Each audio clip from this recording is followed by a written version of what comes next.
जहाँ आमे चिंता करूँ किंबा मन भितर जो कथा को नहीं सब बड़े भावी था ताहा ही स्वप्न माध्यम आमे देखि थाउ बोली अनेकंकर विश्वास रही। आमे आज आपण को कहबू जदि आपण निज स्वप्न रे कौनसी एक भगवान को देखुछंती ताहाले तार संकेत कौन होइथाय।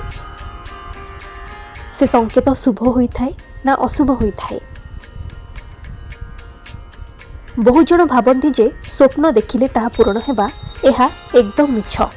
केते जन एहाको सत मध्य कहिथांती जेमिति कि भोर समय रे जदि आमे कोनोसी स्वप्न देखुछे तेबे ताहा पूर्ण हेबार यथेष्ट संभावना रहिथाय। किंतु एहा केते दूर सत ताहा कहिबा मध्य समस्तक पक्षे संभव नुहे। तेबे केही केही एहाको अनुभव मध्य करि पारिछंती। किंतु आमे बेले बेले देखुथिबा स्वप्न संपूर्ण निरर्थक होइथाय। आउ किछि स्वप्न एमिति रहिथाय जहा ईश्वरीय संकेत आमको देइथाय, जहा कि स्वप्न शास्त्र रे लिखा जाइछि। हेतु आपण स्वप्न शास्त्र को नहीं अनेक किछि कथा जानि नथिबे। आज ए वीडियो को शेष जाय देखंतु आ जानंतु आपण स्वप्न रे जहा देखुछंती ताहार प्रकृत अर्थ कोन। जदि स्वप्न रे भगवान को देखिबा तेबे एहा आमको किछि भिन्न संकेत देइथाय बोली स्वप्न शास्त्र रे कुहा जाइछि। स्वप्न रे भगवान विष्णु को देखिले भाग्य उदयर संकेत मिलिथाय बोली कुहा जाइछि। सेहीपरि भगवान राम को स्वप्न रे देखिले सत् मार्ग रे चलिबा तथा सफलता प्राप्तिर संकेत मिलिथाय बोली मान्यता अछि। माता लक्ष्मी को स्वप्न रे देखिबा स्वप्न शास्त्र रे अत्यंत शुभ बोली कुहा जाय। एहा अर्थ प्राप्ति को दर्शाई थाए। एहार अर्थ माता लक्ष्मी आपनक घरे आसी वास करिसंती।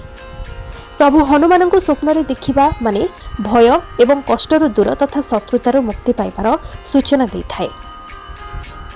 सेहीपरि भगवान श्रीकृष्ण को स्वप्न रे देखिले प्रेम संबंध रे सफलता मिलिथाय बोली लोक विश्वास रहिछि।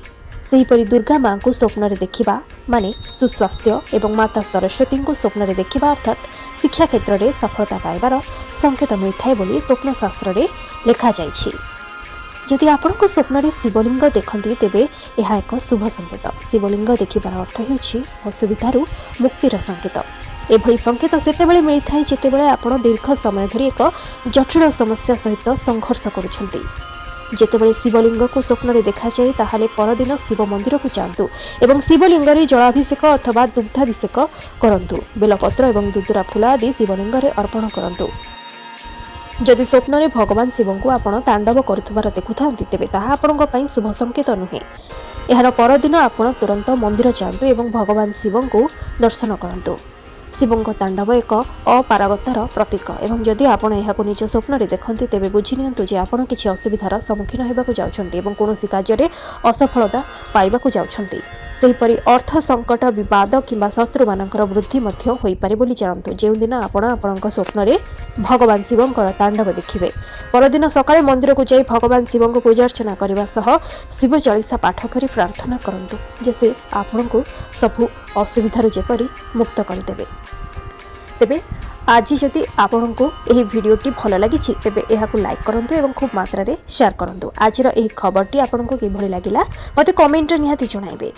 जदि एभଳି इंटरेस्टिंग वीडियो आपण देखिबाकु चाहुछंती ताहाले मो चैनल सह आज ही जोड़ी होंतु एवं मो चैनल को सब्सक्राइब करंतु। आजर वीडियोटी आपण को किभଳି लागिला मते कमेंट रे निहाती जणाइबे।